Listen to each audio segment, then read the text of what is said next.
back with Senator Angus King, former governor of Maine and a relative newbie here in Washington, D.C. He's only been in the Senate for 10 months. And as an independent, he's got some interesting admirers, such as former independent Minnesota Governor Jesse Ventura, who's considering, he says, a presidential run, and he might be looking for a running mate.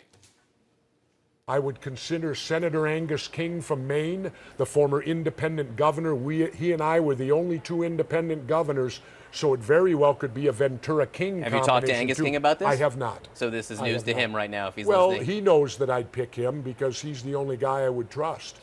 Yay or nay? Would you? Hey, are you on the ticket? That's pretty good. You want to tell Jesse no? You tell him. Yeah, but we didn't play the clip that he actually said beforehand that his first choice was Howard Stern. Well, at least you came before Baba Booey. You had to pop my bubble so quickly. Sorry. No, Jesse and I were the Independent Governors Caucus.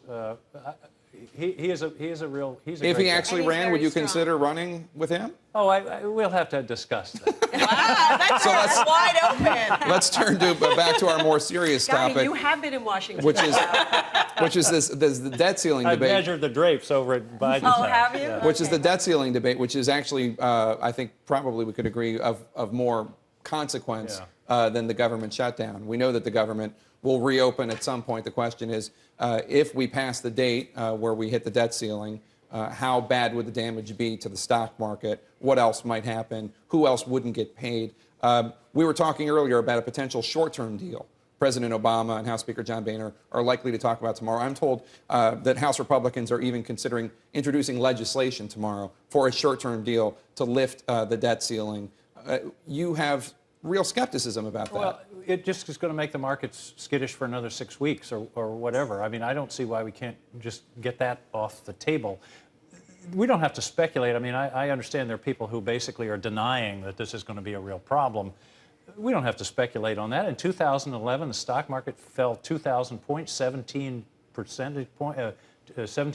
in just a few days. $2.4 trillion of wealth was wiped out in the country, and just in that week. Job creation went down, interest rates went up, mortgage rates went up. I mean, to even be talking about this is ridiculous. But you know why we're talking about this. We're talking about this because the president has said, don't compromise. I'm not going to negotiate on anything.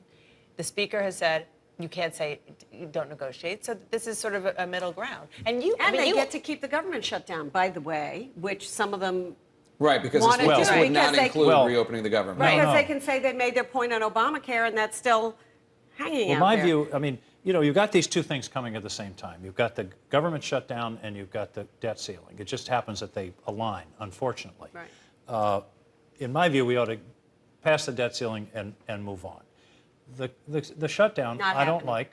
I know, but you know. We did ask him for his You did views. ask me for my view. That's why he's here. So. Just a little reality check on that. But do the negotiations around the budget. That's where you negotiate these kinds of things. But the Senate hasn't, I know you haven't been here for all that long, but the Senate, until this year, had gone many years without doing a budget. But that, you know, we passed a budget. You have a bill that says if the Senate doesn't introduce a budget, senators don't get paid. That's right, and I supported it. Right. And we passed a budget for the first time in 4 years. I think they've gone to the floor 18 times to move for conference on the budget, and a few Republicans block it every time. So do you like your job? You've been here, what, 9 months, 10 months? As long as you and Ted Cruz, same class?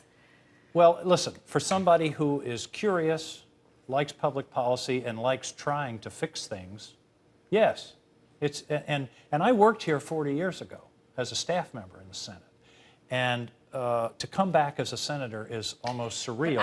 But it is pretty, I mean, this week is pretty awful. I mean, there's no question. Cool. Can I just turn the conversation back? We only have a minute left to the Paul Ryan op-ed, because I've heard Republicans talk about maybe this could be a big grand bargain. Maybe what we could get out of this is lifting the debt ceiling, reopening the government, normal funding levels, not the sequester levels that House Republicans He even want. suggested in there were some ways to deal with the sequester. Right. But entitlement reforms and tax reform, is that something you think would be ultimately good for the country? Yes.